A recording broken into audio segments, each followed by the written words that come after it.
Great. And I think you should all probably get a little notice that that's happening. And given the fact that we've got folks on, I don't know if you're going to want to stay the whole time, but we're going to be available for the next hour. So yeah, feel free to pop in and out, whatever makes the most sense. I'm going to share a PowerPoint in a little bit, but just thought say hello first. And I'm Minna. I'm the project director of the Climate Action Capacity Project, and I started a few months ago now. So, but I've been virtual the whole time. So I wish I was saying hello to everyone from Middlebury, from campus, but we will meet in person sometime. And so I've also just asked Jack, who's the Dean of Environmental Affairs, and Eva, who's our sustainability consultant, or coordinator, sorry, you are, yeah. And Janet, who does a lot of the work in the Environmental Affairs Office, just to be here. They can answer questions and stuff. And I thought maybe, Jack, if you wanted to take a few minutes and just kind of, we'll go into more of the details of the project and stuff, but I thought that you might be able to just kind of set the stage for where things are, if you feel like jumping in.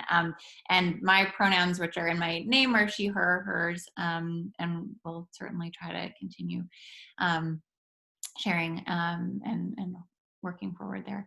So yeah, Jack, I'm going to turn it over to you just for a second. No need to go into too much detail, but maybe share what you're working on and how things fit together a bit. Sure, thanks. And then we can get on to Eva and Janet introducing themselves and the rest of you all. So thanks for coming. And even though we're not there on campus, we're really excited about starting this new project that Minna's heading up. It comes at a time when the college has really sort of stepped up its response to the climate crisis, which it has been doing in various ways over the last 15 years that I've been involved in, and even before that. And some of you may know that we've had a series of initiatives going back to the early 2000s to address the climate issue. Much of it sort of led and driven by students who said, hey, we really should be doing something more substantive and more significant. Here are some ideas. And the students in Middlebury have always been really good at not just pointing out what should be done, but also really rolling up their sleeves and contributing to figuring out how to do it. And so through a couple of efforts around reducing carbon and carbon neutrality, which we have been successful at, and after the last effort to become carbon neutral by 2016, Lori Patton said, okay, what's next? What are we going to do now that we've achieved that significant milestone? And over the course of a year and a half of working with the whole range of people in the college community, students, faculty, staff, outside experts, the trustees, the senior leadership of the college, we proposed Energy 2028, which you may have heard about. I hope you have. 4 main goals: to achieve 100% sources of renewable energy by 2028, to cut our consumption of energy by 25% by 2028, to divest the endowment from fossil fuels on a slightly different schedule that would have us achieve that entirely by 2032. It's current ahead of schedule, so we're hopeful that we'll be able to accelerate that.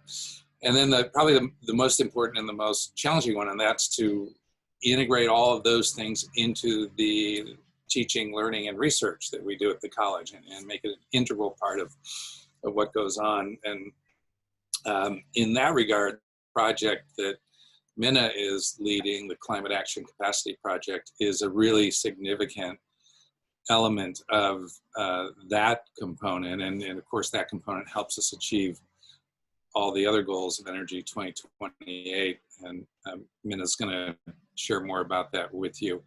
But I guess the key point to make here is that the college takes climate and its sustainability leadership very seriously. It has for a long time, has a well-deserved reputation for being a leader in this space. And we would not be here where we are today without participation and encouragement and criticism and leadership from our students. And so we're really glad to have you all here for whatever interest you have or whatever ideas or suggestions or questions you have to help us figure out how to continue to do a good job of that. So thank you. Thanks, Jack. So I think just to maybe if folks want to use the chat, and Eva's going to keep an eye on the chat while we go through some of the presentations. Eva, I don't know if you want to say anything else. Now we're going to give some just a bit of an overview of some other ways to tap in, because I know that we're doing this presentation before we do more of an intro to the overall office, just kind of how timing worked out. So there are lots of other ways to plug in beyond this project and beyond the fellowship opportunities we have. So I think we'll talk a little bit more about that later on, and then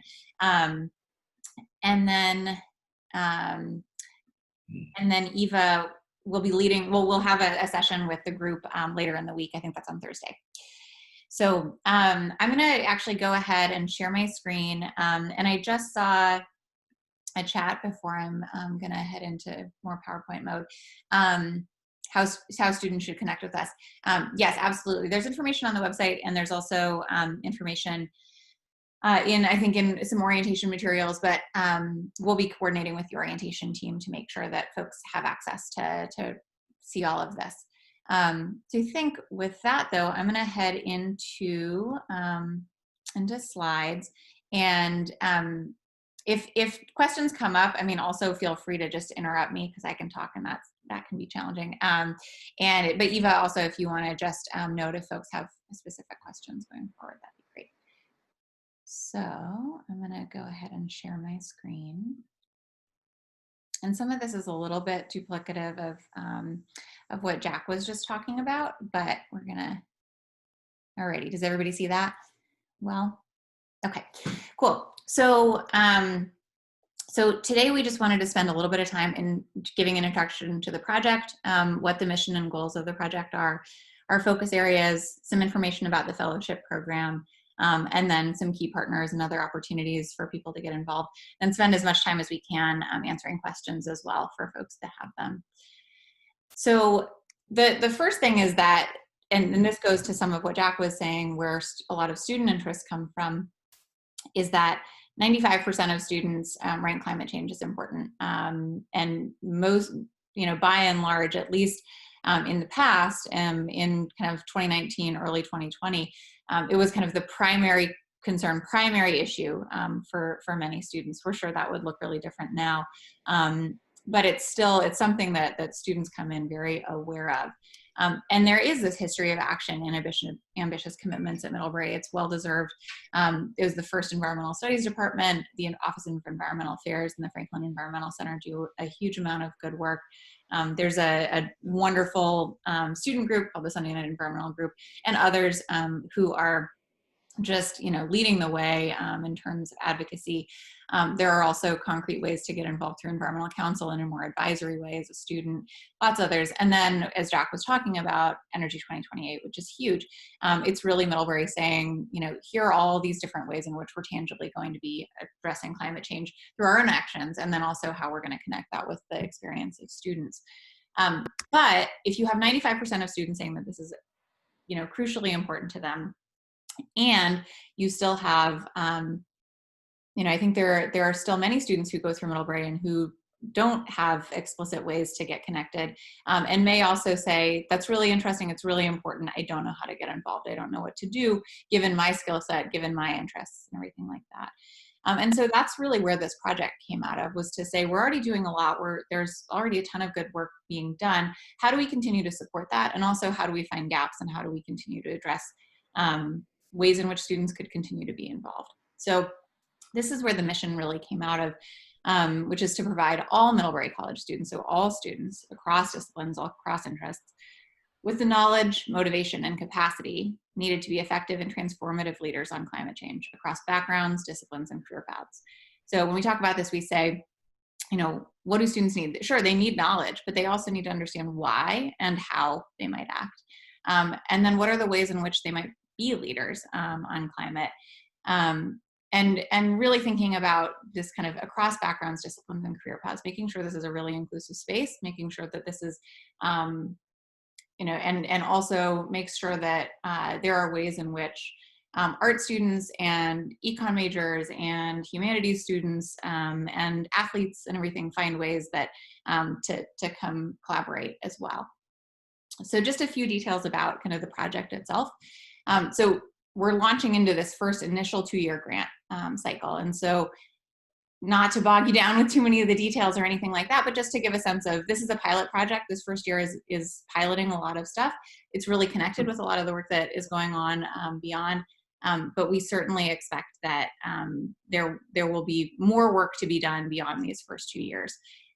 We're housed in the Franklin Environmental Center with Environmental Affairs, but we're deeply connected with a lot of other things that are going on campus with the Environmental Studies program and everything. But I think one of the important things, sorry, there's weird, something just fell. We're also connected beyond just the fact that we're housed in the Environmental Affairs Office means that we really kind of touch across the college. There's a steering committee that was really involved in the development of the project with guidance from faculty, staff, and students. And I joined the team as the project director in May. And I'm an alum of Middlebury. I graduated in 2007, was one of the founders of the Sunday Night environmental group there, and I've worked in climate advocacy, higher ed, curriculum development, and communications and overall marketing strategy for the last 15 years or so since I graduated. And then I think, just as we mentioned, this is really tied to the fourth pillar of Energy 2028 and making sure that we're making connections around our commitments, but really using the college and using students' time, their 4 years at school, to to not just be times when you're learning stuff, but really that you're getting to practice. So I'm going to go through this and then maybe stop for a second if folks have questions or if Eva wants to pass anything along.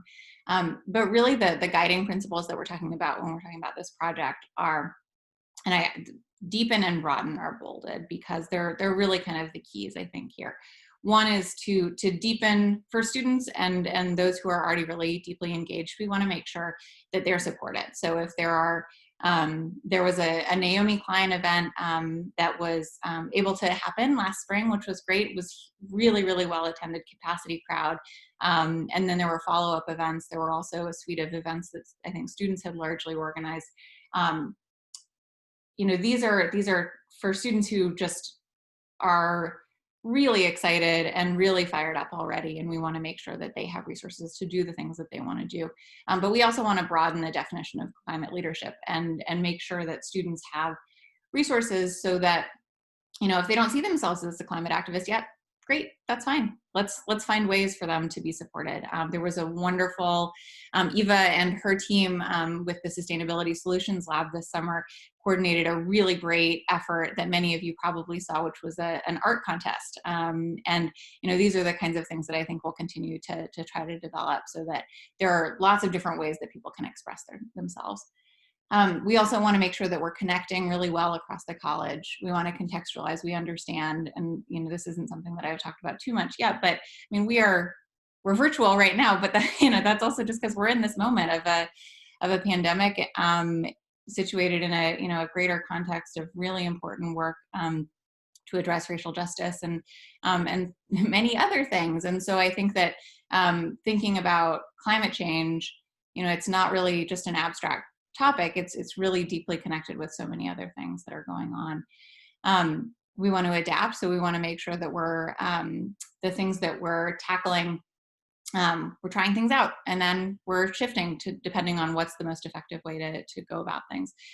We want to apply, and this is really important, is that so much of this, there's a lot that can be done in the classroom, but we really want to make sure that there are ways in which students can practice, that they can test out skills, they can develop their skills. And then we want to integrate. We want to make sure that there are opportunities to kind of knit things together. Build really talks about over the, these 2 years, we want to be building towards something, whether it's a large event or it's kind of a cumulative effort. And then it's really important, and this is, we're just getting out the door, so all of these things are still in kind of early phases, but it's going to be really, really important that we tell the story well about how all of this is happening and make sure that people are really aware of ways in which they can get involved, and also just kind of what the updates are, being transparent through that. So I'm going to stop for a second, then we'll go into some more details on the fellowship and some of our priorities. But anyone have any questions at this point?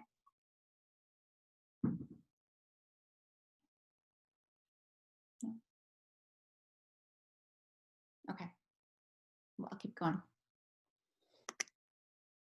So some of the central entry points that we see are understanding kind of frameworks for understanding why we are where we are, what trajectories could be, what kind of futures we might be looking at, how we could approach action given various theories of change. So definitely making sure that we're thinking about if what we want to see are better impacts or better outcomes around climate change, what would we need to be thinking about doing, and what we would need to do to achieve those goals. And then really thinking, and this is, I think, really crucial, is thinking about how different roles and skills would or would not support that work. And so, so much of this is kind of just supporting students in thinking about the fact that, maybe your titles, once you leave Middlebury, will be really different. Maybe you'll be in different industries, different, but there are ways in which any of that work is going to touch on climate. And, whether it's just kind of understanding those impacts or it's really understanding, the ways in which you can be a driver of change within those roles and using your skills. I think that's much of the desired piece of this. So, and then just how to support students in other communities in taking on those roles. What kind of things are needed in order for us to move forward there. And this is where we get into more of the concrete pieces. So that's kind of just, the grounding, right? It's a lot of the thinking that's been done as we've been going through this. But really the focus areas for this first year and going forward as well, that we have a fellowship program that's launching. And we'll go into a little bit more detail on this as well, but we'll have students who really get to dive into this even more. They're going to help shape the program. And also we'll just get the chance to try a lot of things out. Then there are efforts around the curriculum. We think a lot about basically, there are common experiences for Middlebury students. Everyone goes through orientation, which is probably feels really different this year. But everyone goes through orientation. Everyone has a first year seminar. Everyone, lives in a residential system, things like that. What are the ways in which we can really target some of those experiences? And then what are the ways in which we think about the more tailored specific experiences of a department or of a student interest group that wants to host something? So, when we think about this, we've got curriculum, student affairs, events, network building and mentoring, and experiential learning and innovation. So each of those pieces has, some different thoughts behind it of what we might approach. We'll definitely be putting on events that would be highlighting interesting speakers from a variety of different backgrounds, different kind of times in their careers, things like that. Those will be really in coordination with student groups, with other curricular or center groups on campus. So really making sure that it's not so much that we'll be hosting them as we'll really be supporting kind of cross-disciplinary, cross-effort work. We'll also want to make sure that there are training opportunities and skill shares. Skill shares really, this is something that that I think is crucial, is that students are coming in with deep knowledge already and have practiced a lot of stuff, have a lot of skills, and so we want to make sure that there are opportunities for them to kind of pair that that knowledge. And then I think that going back up to the top, the curriculum efforts are really working with departments, saying, what do you have already? What might it make sense to include? In order for a student to go through your through an academic plan in your department, what would it look like to make sure that you were talking about climate change in that? And then the first year seminar is such an important experience that we want to make sure that that's a place where, faculty have the opportunity to engage with students as well on climate. And I guess I'll touch really quickly on some of our thinking around alumni networking and mentoring. I think many students come in, so they're thinking about climate change and they're thinking, what might it even look like for me to do this work?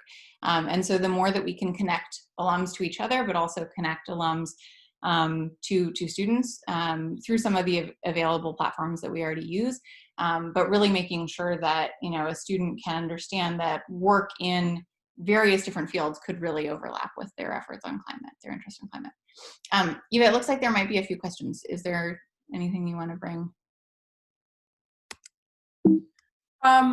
No, I think we can keep going for now. Thanks, Minna. Okay, cool. So I wanted to touch on the fellowship program because it might be something that you all are interested in specifically. So this is a year-long position, and the goal is really that we'll have 8 students to start who will get to tackle a lot of these questions themselves, but also kind of think about how to spread that. The fellows won't be doing all of the work by any means, but we're really excited about getting to work directly with them. I also just will highlight the fact that I was really hoping that one of the student leaders from Divya was going to join us, who's one of the student leaders of SNEG. And we've been talking a lot over the summer. She was excited to just touch on kind of how all of this might overlap with some of those efforts. But she wasn't able to join us this morning, so we'll continue to kind of talk about how that'll overlap. So we really hope that students will join from across campus, from different departments, from different backgrounds, to bring different perspectives to the table. And we really do see it as an opportunity to shape project and develop skills at the same time. So just kind of some sequence of it. The fall will be focused a little bit more on cohort building, discussion, work on some specific projects, do some readings, do some things kind of more in the learning side of things, and then really moving more and more over the course of the year into individual focus projects. Many of them may be tied directly to some of those priority areas that I was talking about earlier, but some of them might also be things that come together as we start to work together. So there are 2 more days to apply. Well, 3 more days to apply for this position. We hope that you'll pass it around. We're welcoming first years as well. So it doesn't require that you have already been, deeply engaged on campus. And we really hope that there will be, I think this is an exciting opportunity to make sure that, that we see things through in really good ways. So I can talk a little bit more about the fellowship in detail if folks have questions, but I'm just going to highlight a few other ways to get involved too. So one is to get involved with SNEG and other active groups on campus. This is going to be an active year, I think, for students, even despite the fact that that we're going to be constrained in some of the ways that we can do things. The Environmental Council is a great way to get involved as well. The SGA, the Student Government Association, has really active, conversations around how to approach sustainability, climate issues, justice issues. I think that so many people are really, really fired up right now for really good reason. And then Eva and her team coordinate the Sustainability Solutions Lab and the Sustainability Consultancy Program. We'll be really connected with the work that they're doing over the year, but I think that that's a great way also to get connected. The Knoll is the Middlebury Farm, and we work really closely with Megan and her team, and that's just a wonderful place to be.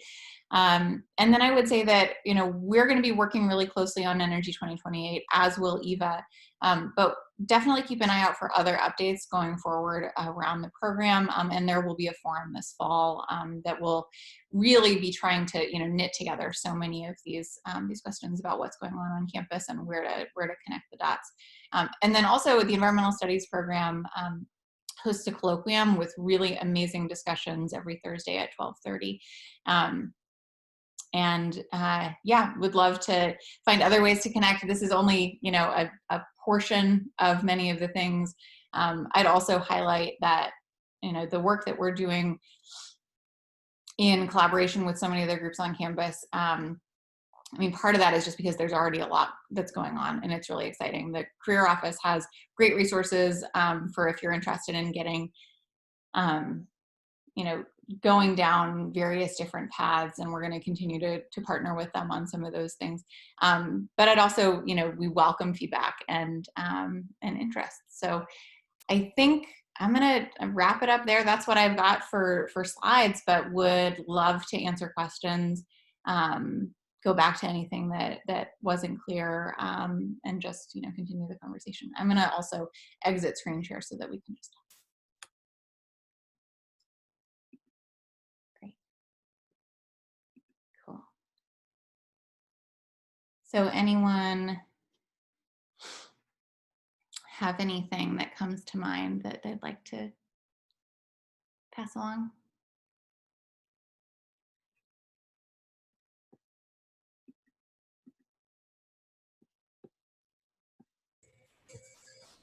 Minna, I don't know. I'm the first person who's spoken, who's not in the leadership group. Is it okay for me to unmute and to speak? I was about to type my question, but it was going to take too long. So I'm a teach at an independent school. My daughter's is a first-year student at Middlebury, and I've been very much involved with efforts at sustainability at our school, but they've been halting, in part because the leadership of the school, not to share out of turn, but admits and is interested, but it hasn't prioritized it. And same thing with faculty. That I don't teach with climate deniers, but it's been another thing to create energy, sustained energy going forward. So we have a kind of a cadre of students. My daughter was among them. We're in that group who was kind of pushing, and we're not really making progress as an institution. And so I'm curious what kind of events have created energy or have brought faculty to sign on, like you mentioned that you want in the different departments for teachers to be doing it. We can say the same thing too, and everyone will nod, and then they will go away and kind of not do it. What's that structure look like? That may be a question as much for Jack and Eva as it is for Minna, but what kind of things are y'all doing that build energy? Yeah, that's a great question. And I think, I wouldn't say that we have cracked it fully. I'll share some of my initial thoughts, but Jack and Eva, I'd love for you to weigh in too, with a little bit more of the history. I think that, and also, I don't know if any of the students in here are returning students, but if you are, feel free to weigh in too. I think that for this project, some of the things that we're thinking about, one is that we do have some resources available for faculty. And so, I think so much is kind of time and money. People are trying to keep their heads above water to teach. We recognize that. It's, shifting so many things to move online or in person and, kind of juggle this whole time is a challenge. So there are just kind of those like specific challenges of this time.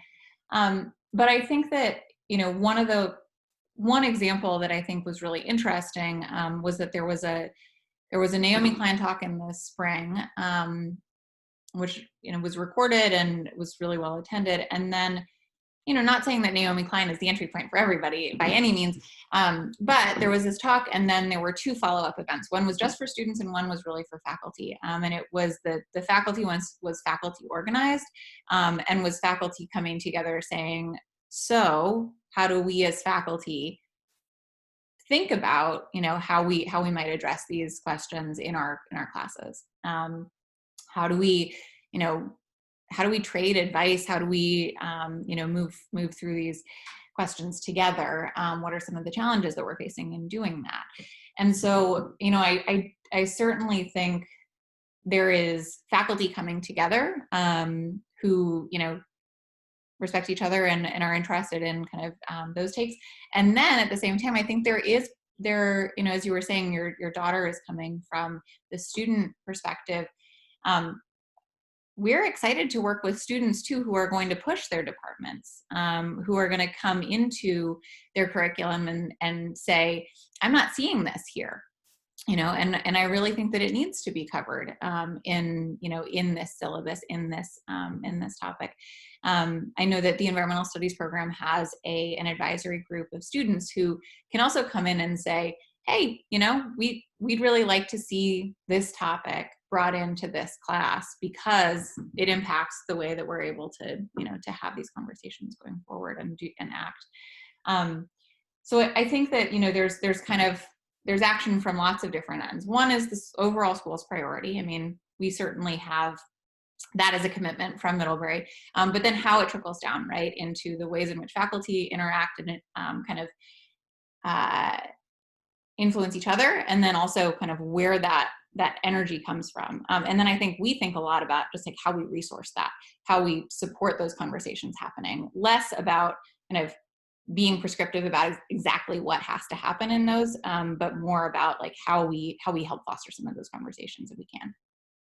Jack and Eva, are there things that you'd like to add to that?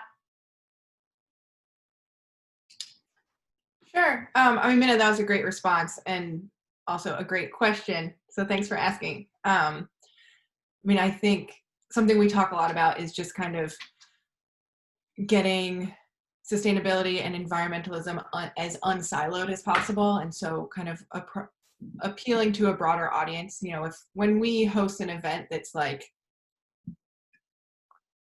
you know, some generic title about global warming, it's like we can all predict exactly which students are going to show up and which faculty members and which staff. And I think the students really at Middlebury are amazing at widening their circle. There's a ton of collaboration amongst sustainability student organizations and cultural organizations. So students really focusing on like the intersection between environment and race, or environment and gender or culture. So that's something that has helped us just kind of appeal to a broader audience and bring people together in a way that's not just like kind of who you would expect to come to a talk about sustainability. Yeah, and I think that goes to this question that like, I think you will sometimes see our project or the environmental affairs as kind of the convener, but I think often we're going to be trying to support the convening by others on topics that are most relevant to them, that involve climate, right? So, I mean, I think that, you know, with fires and hurricanes and everything, and just a pandemic right now, I mean, those are all things that are really deeply tied to climate going forward.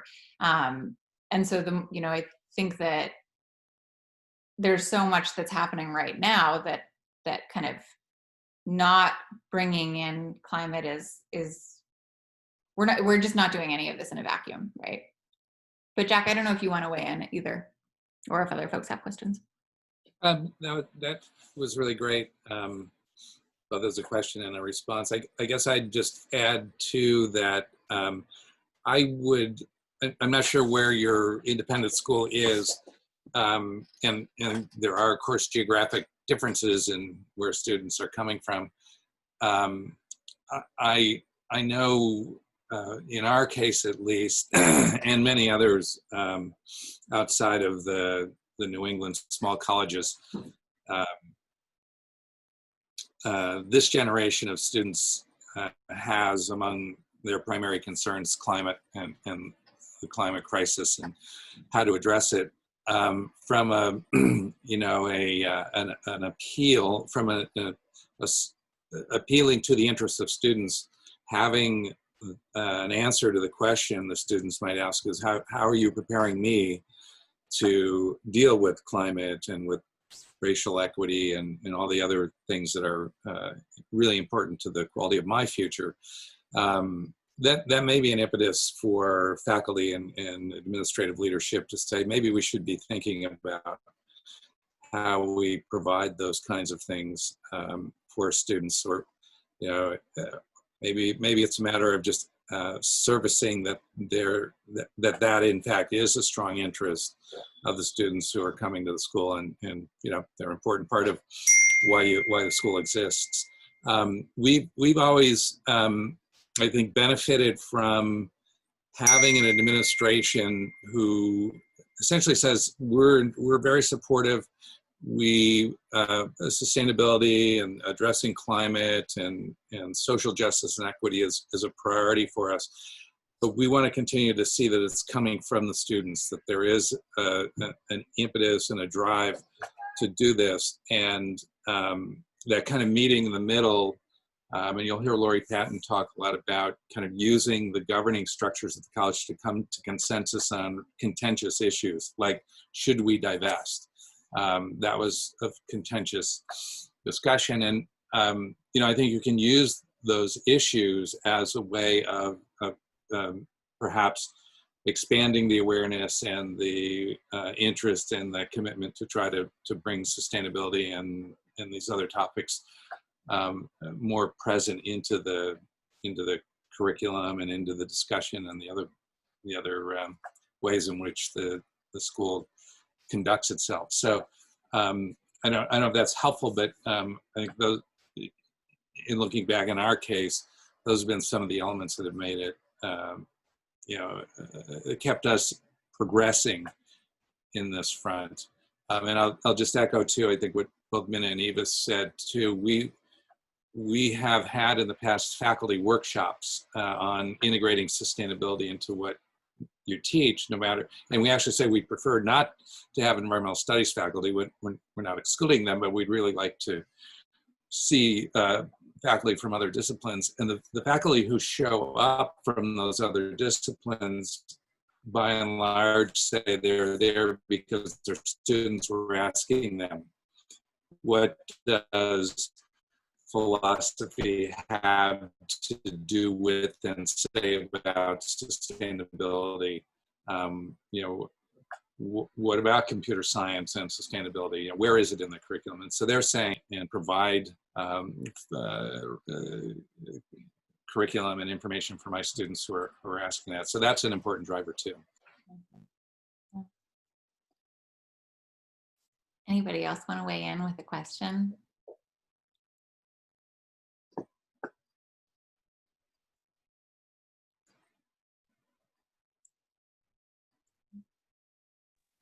I don't know if you guys will know this totally yet, but I know that your fellowship program is 2 years, and then Energy 2028 is a little more long-term, but do you plan to hopefully extend that in the future, or do you have any more long-term goals right now, or whatever you have to say about it? Yeah, so I'll just kind of give the context for the project, which is that, you know, we came in with a 2-year initial 2-year project timeline, but the expectation there is certainly that it'll go beyond. I think that the question is more kind of what shape that might take, and what will be involved there. Also, I think certainly dependent on, you know, on what the realities of each academic year kind of look like. Because if we can host, you know, something big and everything on campus, that looks really different than not. We certainly are all expecting that will be the case. But so the project, the fellowship, initial fellowship is 1 year, right? So students who are applying right now would be fellows for the year, potentially for 2 years, but definitely to start would be 1 year. And then Energy 2028, I mean, I think that part of the idea too behind this project and behind Energy 2028 is that question of what's next. So, you know, I think all of these issues are never done. They're never, you know, it's not like we can maybe able to say we accomplished so many of the goals that we set out in Energy 2028, but that doesn't mean that there aren't, you know, 100 other things that need to be prioritized as well. And so the continued prioritization of what those next steps are, I think are kind of built into this project, and certainly are you know, as we also figure out kind of how progress is going around Energy 2028, I think that'll also dictate. But I mean, got to say, like, so many of the priorities outlined in Energy 2028 were things that students had been calling for.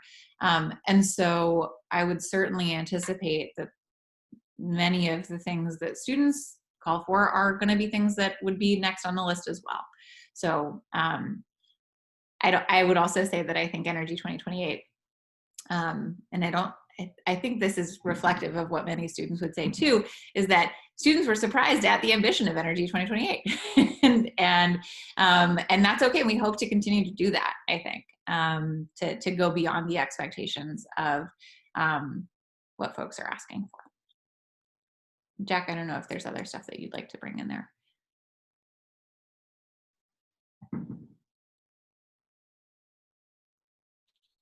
No, well, and you've touched on it a couple times with respect to social justice and equity, that as a result of a group of students raising some concerns around a project that the college is involved in on a dairy farm with an anaerobic digester, and an issue that farm had with one of its migrant workers, that we're also planning to develop a framework for social justice and equity that would inform Energy 2028's implementation as we go forward. So that's another opportunity area that students can get involved in as part of all of this. And I would imagine that the Climate Action Capacity Project fellows might have some something to contribute to that as well, as will students and faculty from a number of other different groups that will be involved in that. Yeah, and one thing I would throw out there that I think we're really interested in, one is obviously there's what we can do on the Middlebury campus and within the kind of Middlebury College community.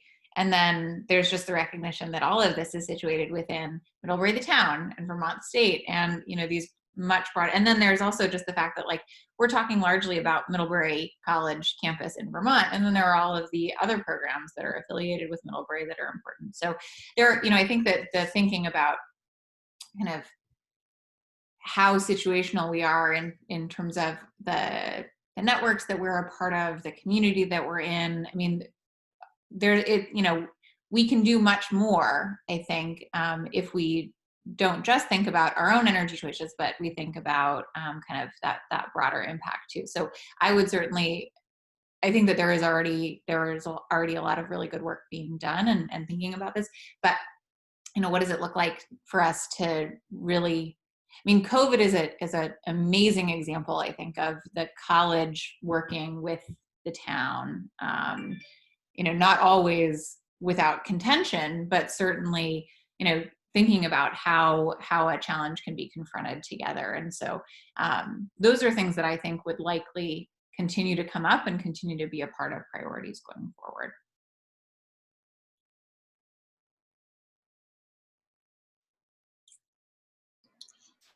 I hope you don't mind if I put the others on the spot who haven't spoken, but could you just tell us a little bit about your interests, or there's something in particular that you were hoping to get from us that we may or may not have covered? No, I think you covered a lot of things, and that slide with ways to get involved will be very helpful for me and others. And I'm mostly interested in, like, the field research part of environmental studies, but I'm not sure how like all the focuses work yet. So yeah, I'll look into that. Great. Thanks. Cool, and I'll make sure to include links in the PowerPoint when I post it as well. That this is just kind of intro stuff, and I'll add a few layers. But I will say that coming to the Thursday session, I'm sure that we'll record that one as well. But we're doing things a little backwards and not having that first. But that's just kind of how the schedule worked out this week. So.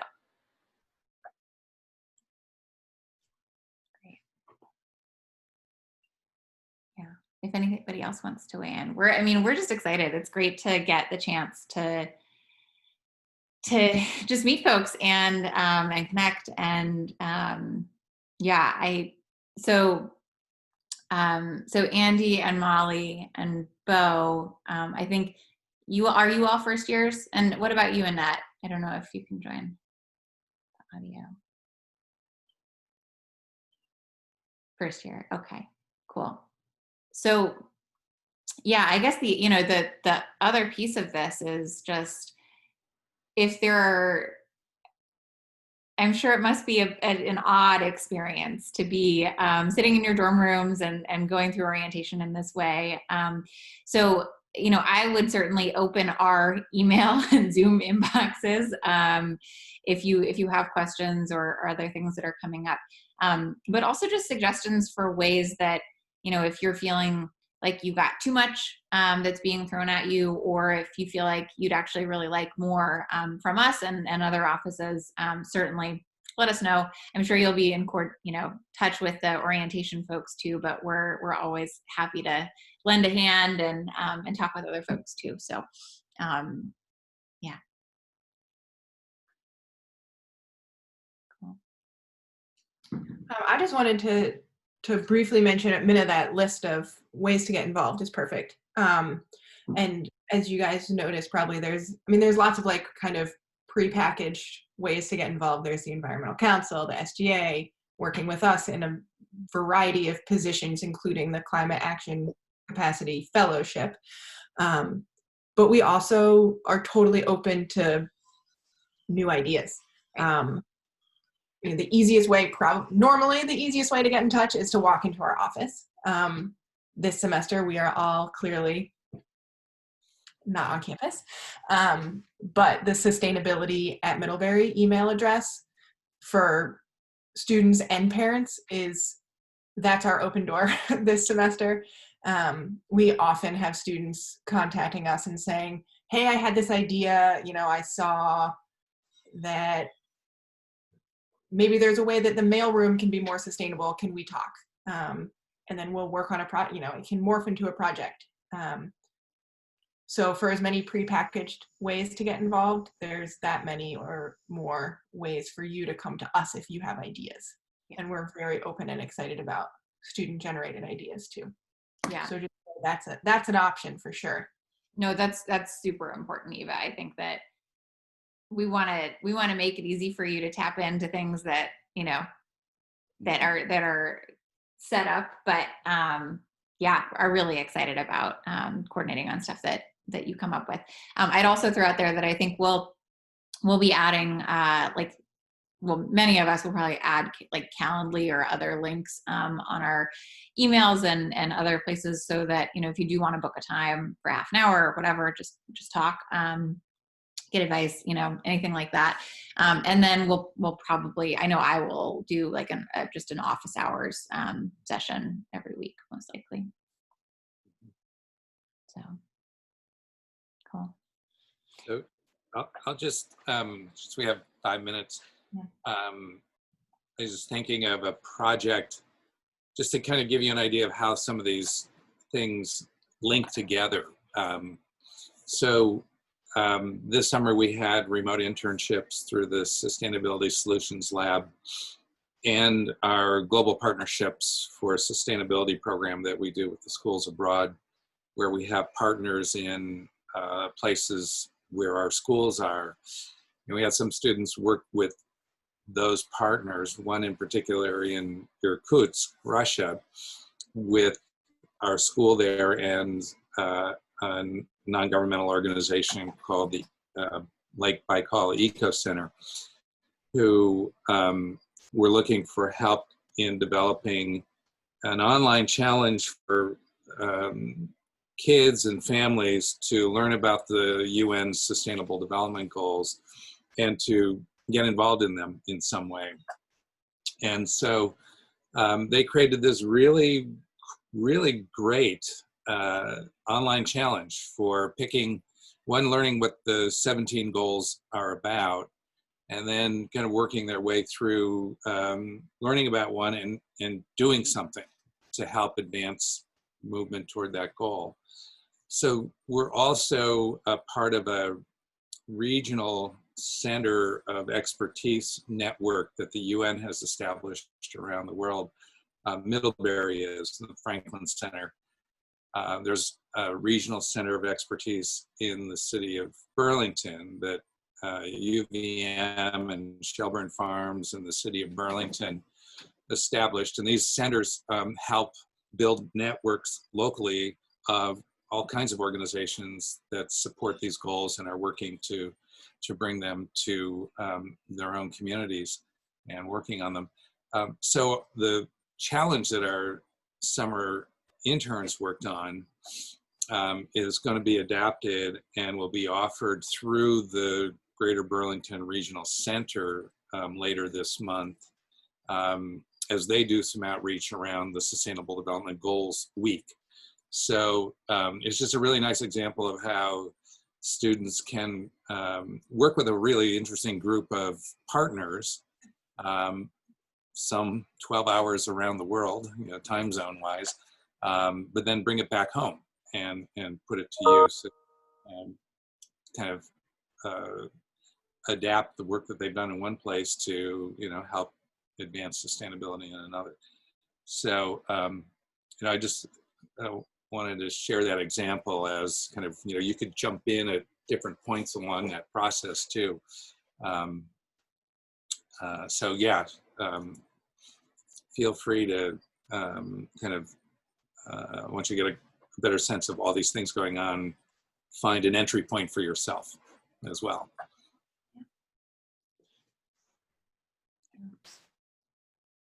Great. Well, I will just keep the invitation open to reach out to us. Yeah, thank you so much for joining. We really appreciate you taking the time during this interesting moment. And yeah, I know Eva, Jack, and I, and the rest of the team are excited to be resources for you in whatever way you'd like. The fellowship, as I mentioned, for the Climate Action Capacity Project, that's going to be open through the 2nd, but also feel free to reach out, pass along to folks you're talking with as well. We've got, a good amount of applications in already, but are excited for folks to do that. Yeah, and I'll make sure that this recording gets posted, and I hope all of you, for the students, good luck with the rest of this orientation phase, and yeah, hope to see you all soon. Alrighty. Thank you Thanks a so lot. much. Well, Thanks, everybody. and Lisa, or we can stay on for a couple of more minutes if you want a quick intro or update or have a specific question. Yes, I apologize. I'm from Central Time and didn't realize. Oh, Anyway, That's all right. so yeah, I work with Wallace, who's up here. oh, also. great. Yeah, in Austin, Texas. What Yes. independent school district are you? It's ISAS, Independent Schools. Wallace, what are we? I think you left. Oh, he left already. Okay. Anyway, it's an independent Episcopal school Yeah. in the Southwest. So. Yeah. Okay. Yeah, we had a little bit of conversation. Wallace asked the question about engaging faculty and administration more actively in making sustainability a more visible part of the education there. And we shared some ideas.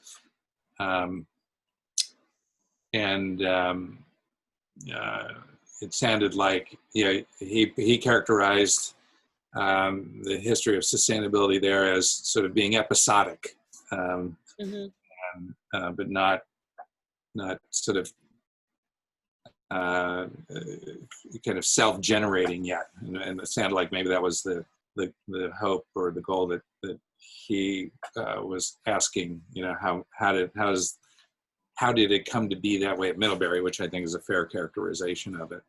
So how did it, if you can tell me?